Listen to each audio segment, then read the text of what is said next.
Hey, Peter. Hey, man. How young is too young to get kids into jazz? 1 day old would be too young, but 2 days old is perfect. It's fine.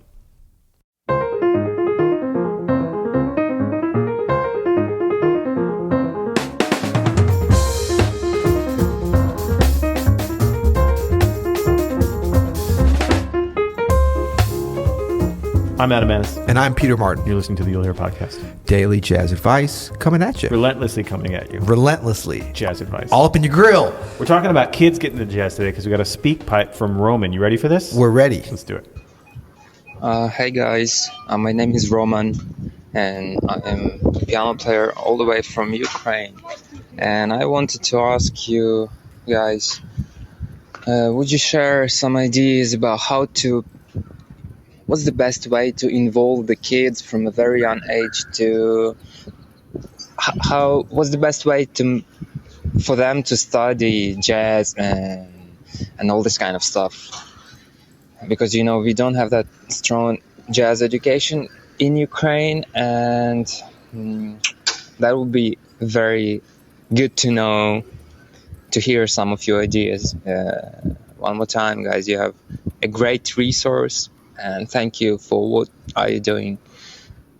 you are doing. Sorry for my poor English. Okay, thanks anyway.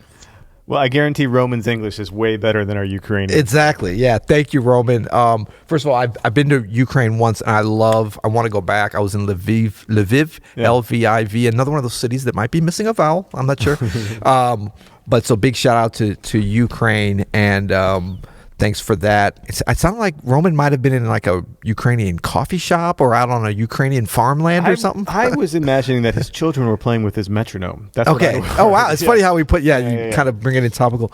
And so Roman, you said, that you don't have a strong jazz education in Ukraine. Don't worry. Here in the U.S., we don't have strong education, period. So we have our own battles with bringing up the children's, as we say. Yeah. But for jazz education, we're here to help.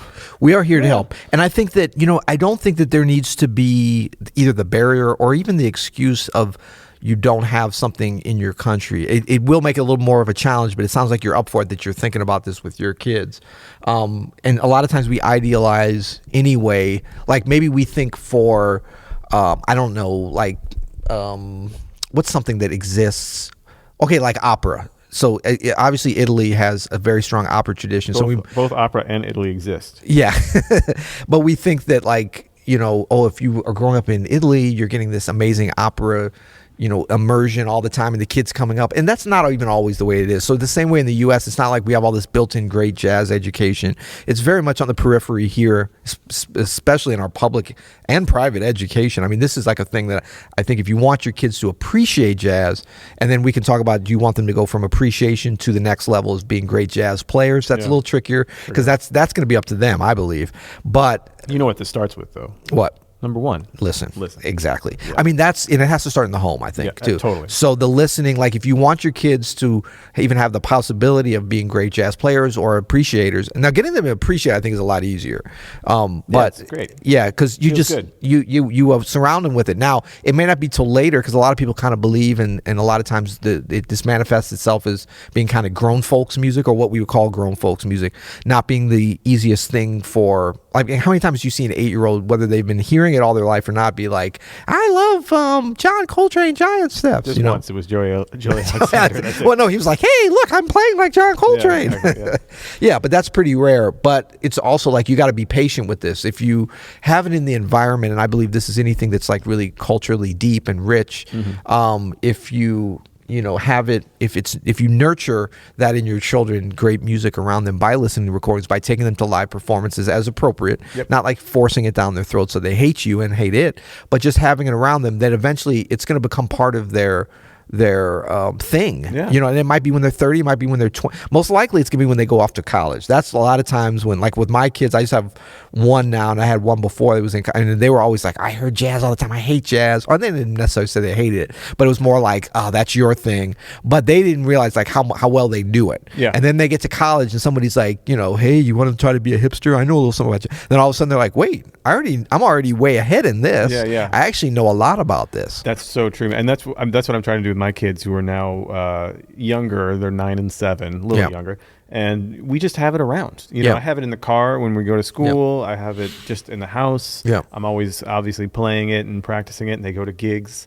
And they're around it. I take them to concerts here at Jazz St. Louis just to expose them to the music. And they love it. You know, it's just something that's part of dad for them, I think. It's like it's part of my life, so it's part of their life in that way. And then, like you said, I hope that by the time they get old enough to start developing their own taste, which they don't have now really at all. I mean, you know, left to them, they're just listening to nothing but Disney songs all the time, like 24 hours a day. But once they start developing more of an adult palate for everything, that this has been part of them and they understand it. You know, it's a language for them. And you know what? Sometimes it isn't for them, which is fine because they still get so much out of it. I look at this very similar to learning a language, and I know it is different. We always say music is a language, but it really is. I mean, in terms of certain aspects of how you learn and how you learn to appreciate it, and a kid that's grown up around the parents or the grandparents or the adults or older siblings or whatever speaking in a language that's not their first language will at a minimum get some appreciation for it and some understanding. And then if they decide they want to take it somewhere, they'll be in an advantageous position educationally to be able to take that on, I think. Well, speaking of putting them in an advantageous position to play it, you're in the Ukraine. I'm assuming you have some similar traditions as the Russian classical tradition, especially if you're Roman, if you said you're a pianist and you want your kids to play piano. Get them in classical lessons if they're not already. I mean, that is a huge advantage if they have that from the time they're small. Because they're going to get, you know, as we talked about earlier in the week, great fingering and technique. And then if you are still playing jazz in the house, if that's a part of you and a part of dad, and then they get into it later, they can already kind of play. And now they're starting to play what they hear and improvise. Huge advantage. And look, we don't get into politics here because that's not our thing. And I know like Russia not only with Ukraine, but with Cuba and different places got a storied path. But culturally, though. Culturally, there's been, you want to take the advantages, even if there's a negative thing politically, because like you look at all the great Cuban pianists that came out of that Russian taught technique. And I never want to be like, oh, they brought them. No, it's not that. But there's a certain aspect of the piano tradition that was so helpful. I mean, in the U.S. too. I mean, you know, we have some great Russian teachers, and then other teachers that just use. I mean, that's just a very special thing, that Russian piano technique that we can all use to our advantage. So if you have that around, whatever the classical tradition, Roman, that you're around there, you know, if there's not like great jazz education for them from a young age, that's fine. Just make sure they're around an instrument if you want them to play. It's so fun, and let them like direct what they want to do with it. Like, you know? Absolutely. And I think too that like what you get out of appreciation of jazz, even if they get into other things, like that'll help them develop their ear. And then as they become musician, like they'll, even if they get into other things, or just say like one of my kids is just really into classical music and it's like jazz not really their thing, but because he's well versed in jazz, I think that helps inform his classical playing. It gives you a flexibility, an ear training, a worldview, a lot of different things that's super helpful and important. And it's not all that different than you know, having your kids appreciate and participate in athletics. Like that is actually, if you approach them playing soccer, or as you would say in Ukraine, football, and in most places in the world, if you're having your kid play football because you want to force them or hope that they're going to become a professional athlete, I kind of think that's the wrong reason. Because first of all, you can't make that like you can expose them to these different things. If that's going to happen, that's going to be their choice, and it's really going to be more the choice of that sport or that music or that language to get them. You know, that's going to be sort of preordained. You can't really push that in. But what you can push them into is an appreciation of having an athletic lifestyle and being an athlete. It's not about professional or whatever. To an appreciation for like using their body in an athletic way. And so like, when we talk about with music, it's like using your mind and your hands to play an instrument in a musical way, and an appreciation and all the things that brings to you and enhances your life beyond just, even if you're not at the so-called professional level. That's kind of the smallest part of it in a lot of ways, I would say. And so like as a parent, because we are not only expert musicians, you and I, Adam, and expert pianists and expert podcasters, obviously, we are expert parents as well. Could we say that? Yeah, I mean, I think that's evident just by our general demeanor. Is it evident by our children? That's TBD, but yeah, we hope so. Come on, that credit has to go to not us on both. Well, we'll see how they turn out. They turn out great. It definitely goes to us. If not, it's the moms, the guest hosts. I was thinking as you were just talking there, I wasn't listening to anything you were saying, but I was thinking about what I was going to say, which is more important to me. But we have a producer over there that's not listening to a word we say either, so it's all good. Last time we had a conversation about this once before on this podcast briefly, and I remember thinking about this and saying, like, because this was my strategy, was to like play your kids things that you would consider palatable or simple for the kids, that they would like, Oscar Peterson, bouncy stuff, whatever. But then I have friends now who like have a kid who's really into like really out stuff. Yeah. And I was thinking, like, this is what's sort of the beauty about kids, is they're so these raw pieces of clay that can mold into anything. And also every kid is different. So maybe some kid loves Oscar Peterson, maybe some kid like really loves Wayne Shorter in this weird phase. You know what I mean? It's the good thing is they're so instinctual in terms of their response, especially the younger they are. Totally. So I think that you can like just play them a variety of different jazz things and then see what they respond to, and then give them more of that. Exactly. Just follow them and where their nose leads. We definitely we'd be reticent here to give you like a top 10. We can give you some to try, and like ones that worked on my kids, and this was totally by accident, was like the West End Blues.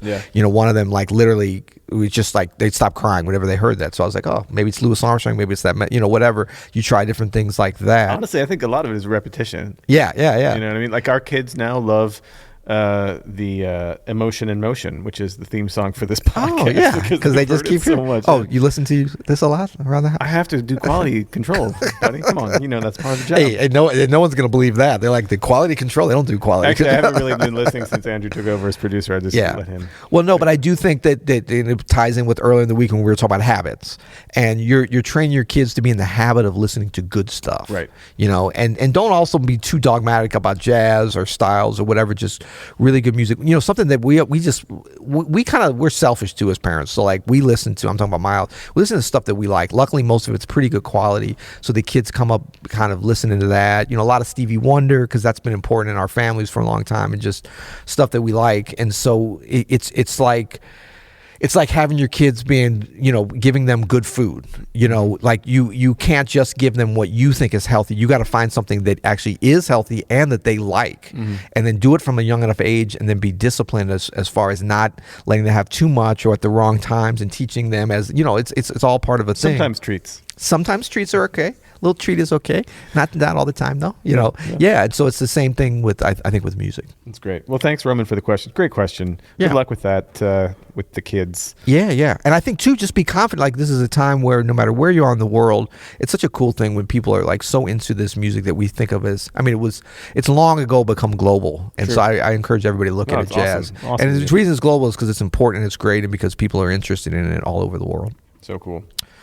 So this is Friday. It's the last day of our big offer for the All Access Pass here at Open Studio. That's right. You know, right. we are doing this. Get on that. We now have two offers this week, actually. Yeah. The first is $77 off the annual membership to the All Access Pass. I'm going to give that 77 claps. It's so good. Okay, I don't have time for that. Sorry. For those of you who don't know, the All Access Pass is every course we make. That's courses on piano from people like Peter Martin, Jeffrey Keyser, myself. Courses on guitar from Homero Lubambo, Peter Sprague. Courses on the bass from Christian McBride, Ruben Rogers. Try to do better than that. Courses on vocals from Diane Reeves, and drums from Greg Hutchinson, Ulysses Owens. I mean, there's like a ton of good stuff. Yeah. And you get all of it with the All Access Pass. And you get access to all the courses we'll release in the next year, which is quite a few, because we've been averaging one a month. I don't know if you noticed this. I did notice from that. 2019, and we're on schedule to release 12 this year. So. Yeah. And there's some good stuff coming down the pipe. So definitely. The speak pipe? No, just the regular. Oh, the regular pipe. Maybe is it the content pipe? Is it the pike? Pike coming down the pike. Coming down the pike. Yeah, like Pike's Peak. Yeah. Don't edit that out, Andrew. Let's keep that in. But you can go to openstudionetwork.com. We never edit. Don't edit that out. And then go ahead and get the annual membership to the All Access Pass. When you get to the checkout page, put the offer code. You'll hear it in the offer code field. Or not. If you're rich. Yeah. Don't bother. Throw us a bone. But if you like to save your money, then go ahead and put that offer code in. You'll hear it. Save $77. And we also, I think that we still will know by the end of the day today. You can try at least for our very exclusive free offer of the sticker. We may be out because we said the first 20 people. We're probably out. Okay. Let's be honest. But you know, it's not going to hurt to try. Yeah, give it a shot. You know, but you can, if you want to get one of these cool stickers, you go to you'llhearit.com/sticker. Cool sticker? No, just sticker. You'llhearit.com/sticker. And please leave us a rating or review. It'll kind of give you a link to do it from there if you haven't already. But that's all we're asking for is leave us a rating or review of your choosing. Yeah. 7 stars, 7 stars, 7 stars, 7 stars, 7 stars, 7 stars. Well, Which whatever you want. Yeah, 7 stars isn't possible, but just write it in. Yeah. And then you're out for like the next couple weeks, right? You're on the road. No, just the next week or so. What are we going to do? We're going to do some fun mobile. We're getting back to that because we actually had a request for that anyway recently. So we're going to be virtually joining each other. All right. All right. Until then, You'll hear it. All right, Peter. This is twice now that we forgot the listener tune at the end of the episode. We had a rule after You'll Hear It. We never talk anymore, but yet we're talking. Well, here we go. So, what's the tune? Oh yeah. Okay. So today's listener tune is V.S.T. Valse Sans Titre by Stefan Sirbu Trio. This is all I remember. Are you making this up? No, this is for real. This is actually the second tune we've used by Stefan. Remember the Grape Escape a little while back? Yeah. Grape Escape. So this is another one. This is V.S.T. Enjoy.